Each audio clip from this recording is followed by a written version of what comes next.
Welcome to the Tournament Poker Edge podcast, brought to you by TournamentPokerEdge.com, the only podcast dedicated exclusively to poker tournament strategy. Now here's your host, Clayton Fletcher. Hello once again, everybody, and welcome to the Tournament Poker Edge podcast. My name is Clayton Fletcher, and I am your host here in bustling, cosmopolitan Belmore, Long Island, New York. Happy to be bringing you yet another episode of the world's longest running poker strategy podcast. That's right, I'm performing this weekend here on Long Island. I'm at the Brokerage, part of the Governor's family of comedy clubs, and I'm very happy to be back here. I love this place. It's one of the first places outside of New York City that I ever had a chance to perform. And back then, I was just a entry-level MC opening act, and now I'm actually headlining, so always a bit of a full circle moment coming back here to the Brokerage. I hope you guys can join me this weekend on Long Island. Now, guys, if you want tickets, it's govs.com. A couple of updates for you guys before we get into some strategy, which are the Wynn and the Venetian have now announced their schedules for the summer.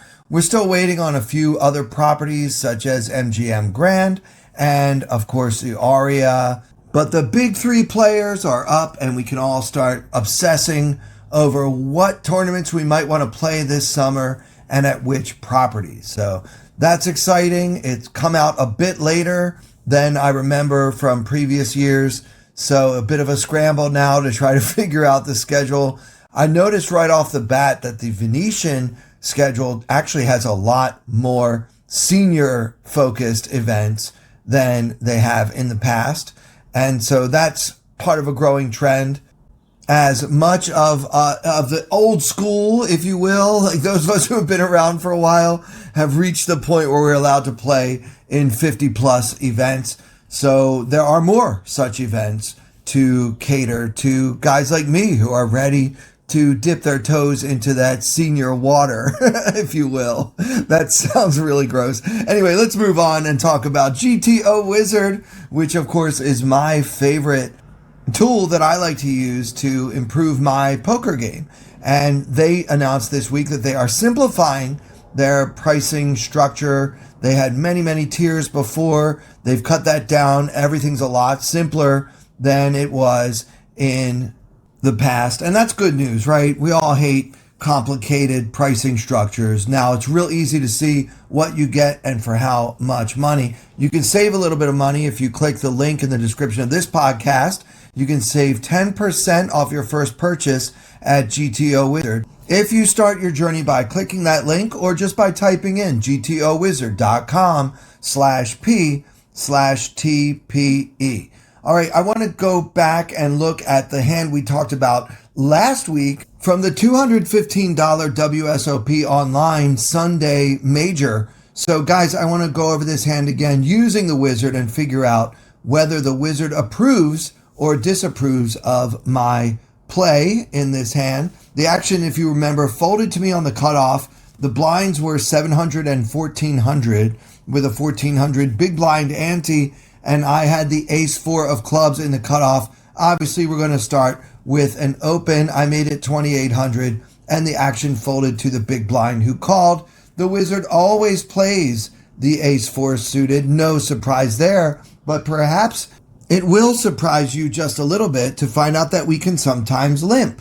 Now, the other players, they have different stack sizes. The big blind, for example, the most likely player to get involved, has 32,000 in his stack, so about 25 big blinds there. So it's okay to limp at this stack depth. 9% limp, 91% 2x. I don't have my limping range developed as well as I should, obviously. I don't think at any point did I consider limping in with this hand at this stack depth, and I think I need to work on that between now and the summer in Vegas. But at the same time, I probably have much bigger fish to fry in terms of plugging leaks in my game before I start competing for the big bucks. Anyway, we open, and now the flop comes King of Hearts, Jack of Spades, 7 of Clubs, King Jack 7 Rainbow, and I've got the Ace 4 of Clubs. So I've got an overcard and a backdoor flush draw. The big blind checks, and I went ahead and put out half the pot. So let's see what the wizard thinks about my 50% bet here on the flop. It's actually a mixed strategy, and the wizard does bet this amount 18% of the time.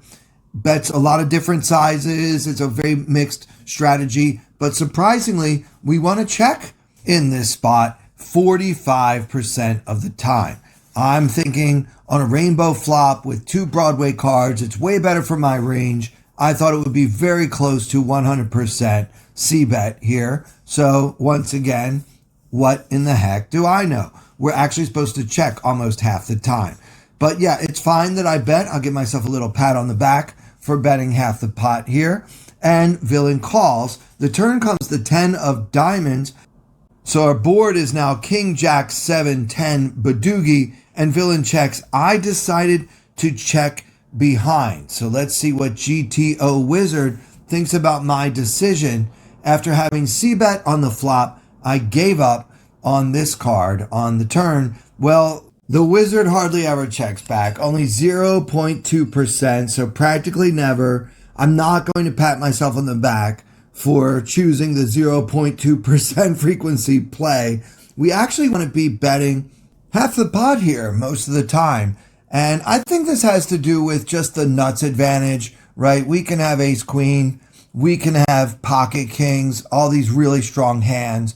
And villain really should not have very much, if any, of those nutted hands. And so whenever you've got an extreme nuts advantage over your opponent, it's often correct to go ahead and keep the pressure on, leveraging that advantage whether you have the nuts or not. So this is going to be a mistake by me here. I'm not proud of the fact that I checked behind or that I didn't notice that last week when we first talked about this hand.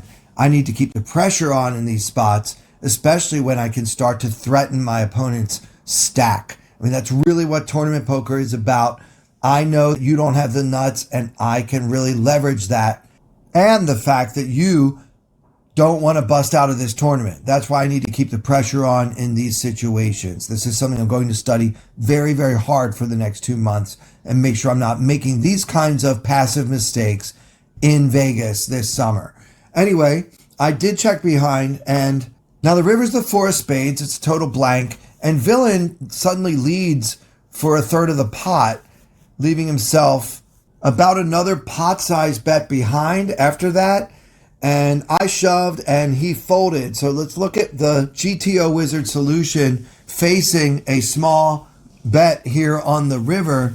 Well, Wizard likes it. Okay, so maybe I made up for my mistake on 4th Street by playing the river very well. It's a 58% fold and 42% shove. Obviously, we never want to call with ace high here, even though it could be good. It's way better to pick him off and put him to a decision when we know that he probably doesn't have the nuts with any regularity. So yeah, I'm happy about this. I'm glad that the wizard saw it the way I saw it and that I actually found this play in real time. That's so important. It's one thing to study away from the table. It's another thing to be sitting there and have your wits about you and see the spots as they appear. This is good and very encouraging. And guys, I'm telling you, this program is so easy to use. You're going to love it. Give it a try. You get a 24-hour free trial, by the way. Just use that link, gtowizard.com/p/TPE. All right, I want to do one more hand. This one is going to be from last year's World Series of Poker Main Event. Okay, the 2025 Main Event, Day 2, A, B, and C. The blinds are 500 and 1,000 with a 1,000 big blind ante. So obviously I am gearing up for the summertime. I'm looking at schedules. I'm booking hotels. I'm making travel plans. I cannot wait to spend my summer doing what I love, playing poker in fabulous Las Vegas. And this time of year, it is nice to go back and look at the previous year's main event, because if you ever think that poker is dying or that solvers have ruined poker and that everyone's a GTO robot and nobody ever makes any big mistakes anymore. Guys, just watch the main event for 10 minutes and you will relieve yourself of that burden. So in this hand, we are going to assume the role of Harry Elliott. Okay, so you are an amateur player, I think from the South somewhere, an older gentleman. You've got 48.5K in your stack. You are under the gun with pocket queens and the blinds are 500, 1K with a 1K big blind ante. Obviously, we're going to come in for a raise, first to act with pocket queens. But no, already Harry Elliott does something unusual and limps in and puts in 1,000. What's the worst that could happen? Well, next to act on your immediate left, Mr. Elliott, is the great Daniel Negreanu. And he's in second position. I'm not going to tell you guys just yet what Daniel has, but he's going to raise it here. He's going to raise our limp. He's going to make it 3,000. So just 3x there, maybe trying to isolate the limper, or maybe he's got a huge hand himself. But he makes it 3K and his stack is huge. He's got 146,000. And this is relatively early on day 2 of the main event. So Daniel's off to a hot start in this one.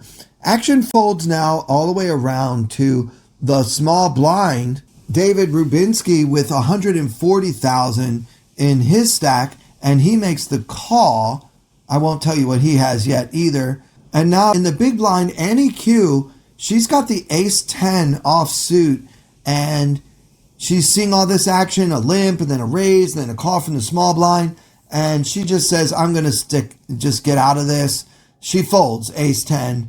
Ace-10 in the muck. I think it's a pretty disciplined lay down here from Ms. Q. She doesn't want to get involved in a multi-way pot with a mediocre hand in poor position. So good for you. A lot of people, they want to play, especially on TV, and they'll get involved here. I think folding here is absolutely fine. So good on you for doing that.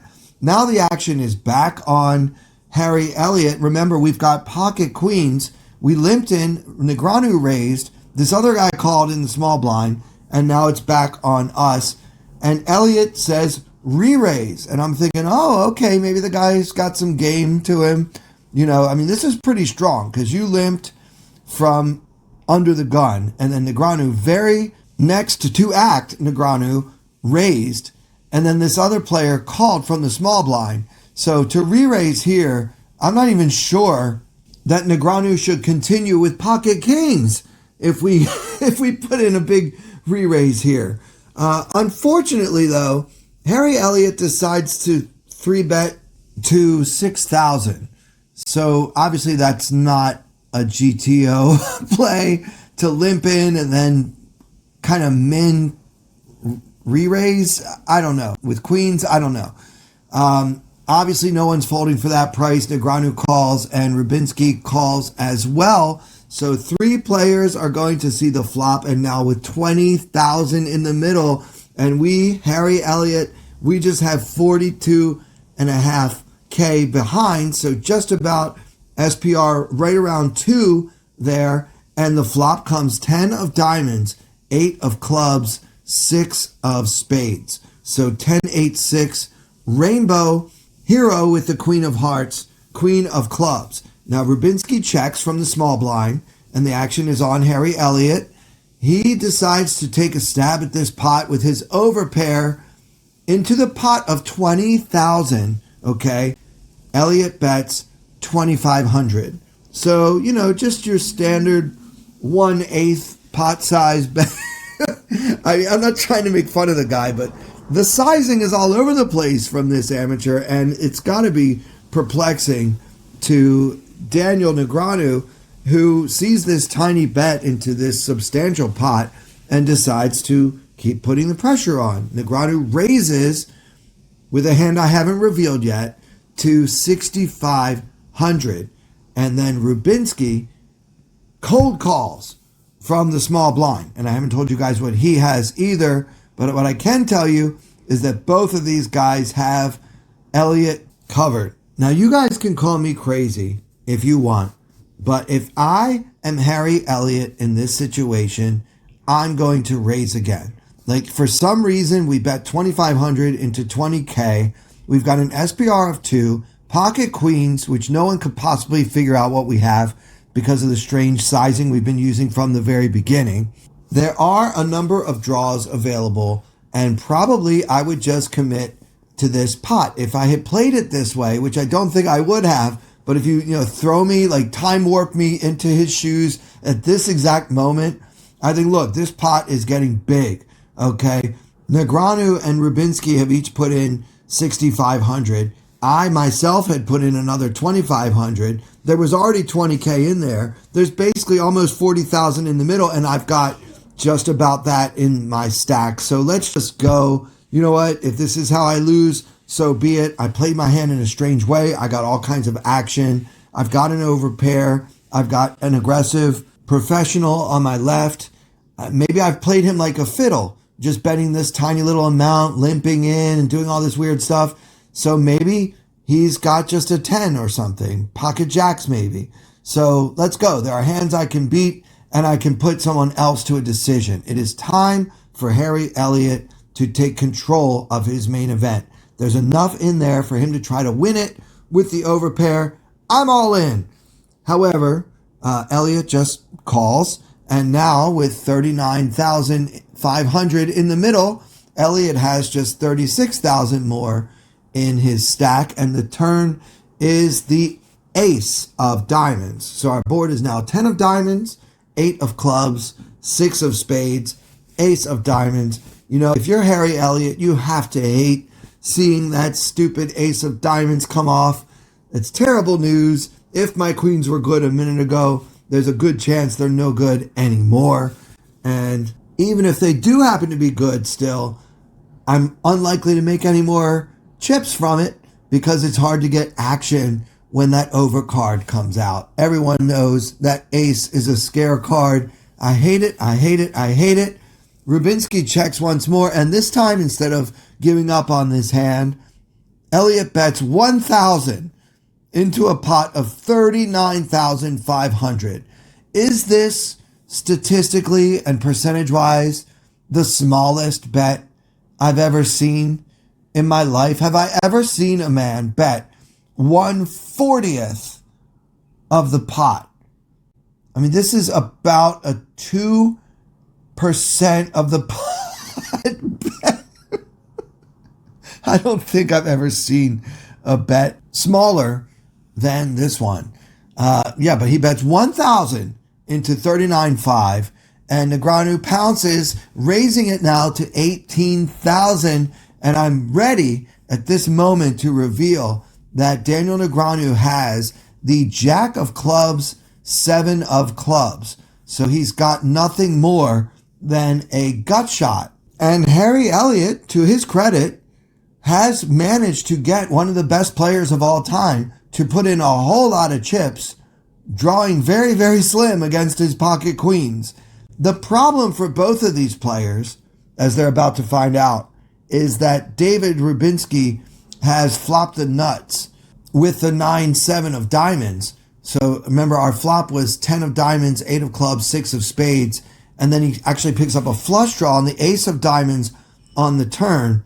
And so Rubinski with the 9-7 has just been kind of hanging out so far. But now that it's going bet and then a big raise from Negreanu, Rubinski gets greedy. He makes it 60,000 to go.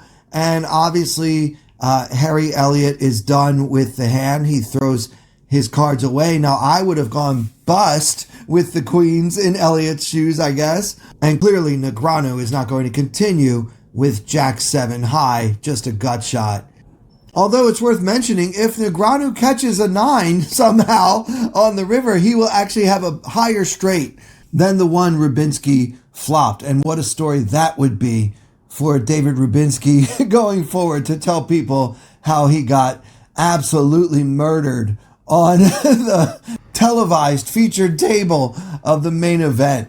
Oh my goodness, that's something he would probably never forget for the rest of his life. Fortunately for him, it didn't go down that way. He actually takes it down and wins a nice pot just by kind of being patient. Although maybe, just maybe, he could have won some more with a little more patience. still. And that'll do it for this episode. Guys, if you haven't subscribed yet to our YouTube channel, I really don't care if you don't want to watch the videos. Do me a favor anyway and hit that subscribe button. YouTube.com/@ClaytonComic. That's something you can do for free that helps us out so much. And for everyone here at Tournament Poker Edge, I'm Clayton Fletcher.